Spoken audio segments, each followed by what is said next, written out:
حاجه ما شاء الله يعني، بهدلتنا والله العظيم الكابوريا دي. بس سيب المقص سيب المقص سيب المقص. هنبدا ان احنا طبعا نخلي الايه.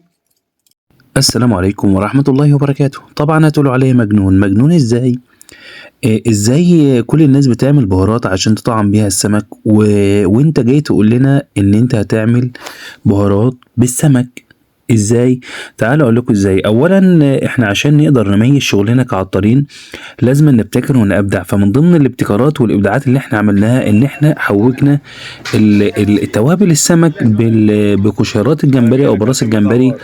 ادى معانا تيست عالي جدا جدا جدا، وكانت تجربه عمليه فعليه عملناها ونجحت جدا جدا، بل واكتسحت، بل ان هي سر من ضمن اسرار العطارين والخبايا اللي مفيش اي عطار الا او اي عطار عنده المعلومه مستحيل ان هو يقول لك عليها. تعالوا بينا نقول لكم على سر من اسرار الخبايا العطارين. اولا رحنا جبنا طبعا السمك من عند كافيار، راجل محترم وناس محترمين جدا، والسمك كان عندهم فريش. جبنا نص كيلو جمبري، تمام، وجبنا نص كيلو كابوريا كانت طازه ما شاء الله، كانت حاجه جميله جدا هتشوفها طبعا في الفيديو. واحنا طبعا اكلنا منها بالف هنا والف عافيه. بعد ما جبنا طبعا الكابوريا والجمبري بدانا ان احنا نروح بالبيت. السلام عليكم ورحمه الله وبركاته. متابعين الكرام في كل مكان، بحبكم في الله. ازاي عطار هيضيف قشر الجمبري على البهارات؟ ازاي عطار هيضيف قشر الكابوريا على التوابل والبهارات؟ ديت سر من اسرار العطارين. لو اول مره تشوفني ما تنساش تعمل لايك وتصلي على سيدنا النبي صلى الله عليه وسلم في الكومنتات. ويلا بينا نشوف الاسرار والخبايا اللي احنا هنقدمها النهارده. يلا بينا. فطبعا خدنا الجمبري والكابوريا، بدانا نفضيهم الكيس كده، تمام. الجمبري كان بصراحة شكله جميل، بس الكابوريا كانت عاملة لنا مشكلة والله بجد. يعني كانت هتعور ايدي بالفعل، او بالفعل عورت ايدي انا كمان وانا بمسكها في الاول. فبدأت ان انا اخليها قدامها زي ما انتوا حضراتكم شايفين دلوقتي كده. بدأت ان انا انضفها واخليها. طبعا غسلناها غسل كويس جدا جدا عشان اي رملة او اي سوء نظافة هتكون النتيجة بتاعتها سلبية بمعنى ان هي لو هي فيها رمل وانا ضفتها للبهارات، فالرمل هيكون ظاهر معايا جدا في البهارات. هنا بدأت ان انا اقشر الجمبري، اخد القشيرات ديت طبعا، والراس بتاعت الجمبري كمان اخدت منها كام قطعة كده في جنب. بدأت ان انا اغسلهم كويس واضيفهم البهارات. وطبعا استغليت الفرصه بقى وانا بقشر عشان هناكل الجمبري، ففي عرق كده اللي هو المعده بيكون في رمل وكده. فانا بدات ان انا اشيله وانضفه، تمام. فتلاقيت الموضوع هيطول معايا، فقلت لا انا اقشر الاول بسرعه، وبعد كده ارجع انا انضف واظبط باموري براحتي، او زوجتي هتنضف هي وهتتابع هي الامور اللي الخاصه بيها. المهم بدات ان انا اخلي زي ما حضراتكم شايفين دلوقتي، اخلي القشر معايا كويس، تمام، زي ما انتوا شايفين كده.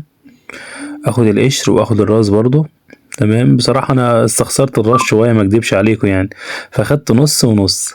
نص ضفناه للبهارات والنص التاني ضفناه للاكل عندنا يعني. نضفت كويس، وبعد كده دي الكمية اللي طلعت من عندي من الكمية اللي انا قشرتها. بعد كده بدأت ان انا اجيبها في صينية عندي كويس، تمام. دي كمية الجمبري المتقشرة وده القشر. بدأت ان انا اجيب صينية عندي كويس كده، وابدأ ان انا اضيفه في الصينية، بحيث ان انا بدأت ان انا اضيفه هنا جبت صينيه وضفته في الصينيه كده بالمنظر اللي حضراتكم شايفينه. وهبدأ ان انا ادخله الفرن، وهبدأ ان انا اتابعه في الفرن كده. كنت دخلت الفرن وبدأت ان انا اقلبه، وهروح بقى اجيب مقادير البهارات زي ما حضراتكم شايفين دلوقتي كده. طبعا جبت عندي هنا البهارات بتاعتي، جبت ورق اللورا وجبت اليانسون وجبت الشمر وجبت الحبهان وجبت القرفه وجبت الجنزبيل وجبت قشر الرمان. هسيب لكم ان شاء الله المقادير كلها في صندوق الوصف. وجبت البصل والثوم والزعتر. وهنا الجمبري ده منظره بعد ما ايه، ده منظر الجمبري بعد ما احنا عملناه، بعد ما احنا جففناه عندنا في الفرن. بصراحه كان ريحته تحفه جدا جدا جدا. وده توم وكزبره وكمون وقشر رمان والفلفل الاسمر وبابريكا.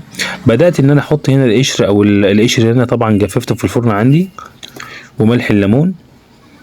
وهنا ضفت طبعا خلنجان، ضفت القرفه والجنزبيل والحبهان، وضفت هنا ورق اللورا، ضفت هنا طبعا زر الورد. ان شاء الله لو محتاجين تعرفوا المقادير قولوا لي وانا اكتبها لكم في صندوق الوصف ان شاء الله، واكتبها لكم في التعليقات. ضفت الكزبره وضفت المقادير بتاعتي كلها. قشر رمان بيديني تيست عالي جدا يا جماعه، تيست غير طبيعي بصراحه.